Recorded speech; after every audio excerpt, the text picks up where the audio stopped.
Notre histoire commence le 12 mai 2017. C'est un jour tout à fait normal. Les gens travaillent, ils lisent leurs mails, quand soudain, l'enfer se déchaîne. En quelques heures, plus de 200 000 ordinateurs sont infectés par un virus dans un total de 150 pays. Au Royaume-Uni, des hôpitaux n'arrivent plus à accéder aux dossiers de leurs patients. En France, des usines Renault doivent complètement s'arrêter. Plein d'entreprises comme FedEx ou encore la Deutsche Bahn sont complètement paralysées. Les écrans affichent un message terrifiant écrit en rouge. Vos fichiers sont chiffrés, payez 300 $ en Bitcoin d'ici 3 jours ou perdez-les à jamais. Le nom de ce virus, c'est WannaCry, le ransomware le plus dévastateur de l'histoire. Ce virus causera entre 4 et 8 milliards de dollars de dégâts, et au milieu de ce chaos, un jeune hacker britannique va accidentellement sauver le monde avec 10 $. Aujourd'hui, on va s'intéresser à l'histoire de WannaCry.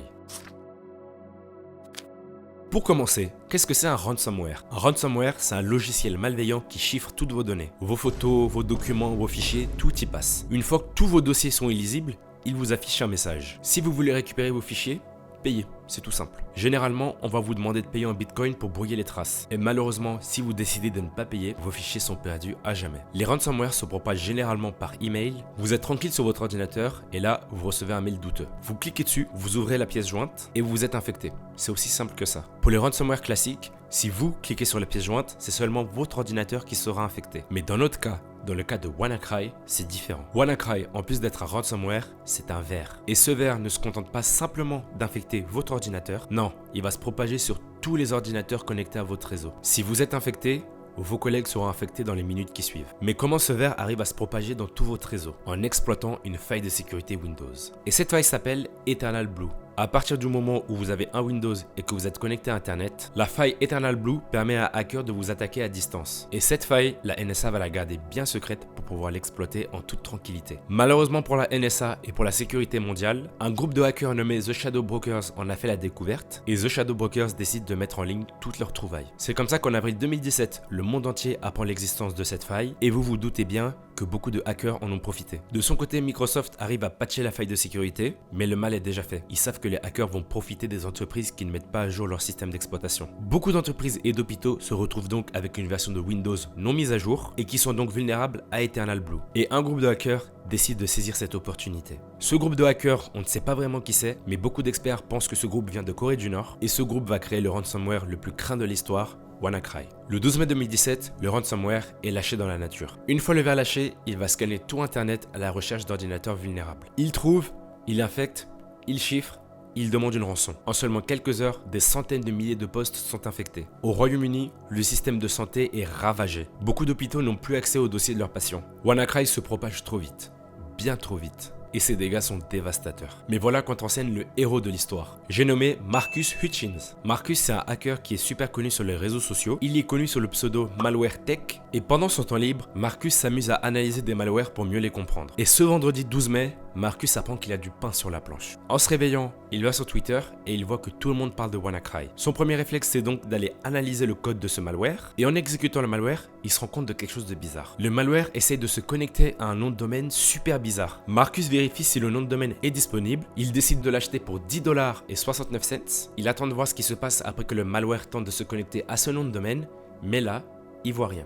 À sa grande surprise, il venait d'arrêter la propagation du ver. Dans la compréhension, il décide d'aller analyser un peu plus en profondeur le code du malware et il se rend compte que ses créateurs y avaient mis un kill switch. Et qu'est-ce que c'est un kill switch? C'est un interrupteur d'arrêt d'urgence. En gros, si le ver arrive à se connecter à son nom de domaine, alors il arrête de se propager. Sans le savoir, Marcus venait d'interrompre la propagation du ver. Mais attention, le ver a arrêté de se propager, mais les ordinateurs qui étaient déjà infectés le restent. Mais voilà, les créateurs de WannaCry n'avaient pas prévu le cas du kill switch. Ils s'attendaient pas à ce qu'une personne random achète le nom de domaine et ils décident de sortir une version sans kill switch quelques jours après. Encore une fois, des dizaines de millions d'ordinateurs qui étaient toujours vulnérables se font infecter, mais entre la première et la deuxième version de WannaCry, les entreprises, les gouvernements et les hôpitaux ont pris le temps de faire les mises à jour. Ils n'étaient donc plus vulnérables à Eternal Blue. L'histoire pourrait s'arrêter là.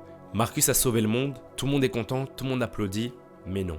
Pas du tout. Parce qu'avant de sauver le monde, la vie de Marcus était très compliquée. Et ce passé va finir par le rattraper. 3 mois après la fin de WannaCry, Marcus se retrouve à la DEF CON. C'est une conférence sur la cybersécurité qui a lieu à Las Vegas. Et lorsque Marcus s'apprête à rentrer en Angleterre, des agents du FBI l'arrêtent pour des faits passés. On lui reproche d'avoir créé et distribué un malware à destination des banques. Le héros qui a sauvé le monde de la catastrophe est accusé d'être un cybercriminel. Il craint le pire. On est aux États-Unis, sa sentence risque d'être super salée. Mais la communauté autour de la cybersécurité et le public se mobilisent. Ils plaident que tout le monde a fait des erreurs dans son passé et que Marcus a sauvé le monde de la catastrophe. Marcus finit par plaider coupable pour des charges réduites. Il reconnaît avoir créé du code malveillant, mais aura une sentence très faible. Marcus est simplement condamné à une année de surveillance. Il échappe de justesse à la prison. Aujourd'hui, Marcus travaille toujours dans la cybersécurité. Il continue d'analyser des malwares et partager ses connaissances sur les réseaux sociaux. Pour le fin mot de l'histoire, WannaCry, ça a été entre 4 et 8 milliards de dollars de dégâts, des centaines de milliers d'ordinateurs infectés, des industries complètement mises à l'arrêt, mais ses créateurs n'ont jamais été retrouvés jusqu'aujourd'hui. Les États-Unis et le Royaume-Uni, de leur côté, accusent un groupe nord-coréen nommé Lazarus, mais de leur côté, le groupe Lazarus n'a jamais revendiqué l'attaque. WannaCry, c'est l'histoire de la NSA qui est au courant d'une faille de sécurité, qui décide de l'exploiter, mais eux-mêmes se font pirater. C'est l'histoire d'une attaque mondiale qui a paralysé plus de 150 pays, mais c'est aussi l'histoire d'un jeune hacker qui, avec 10 $ et 69 cents,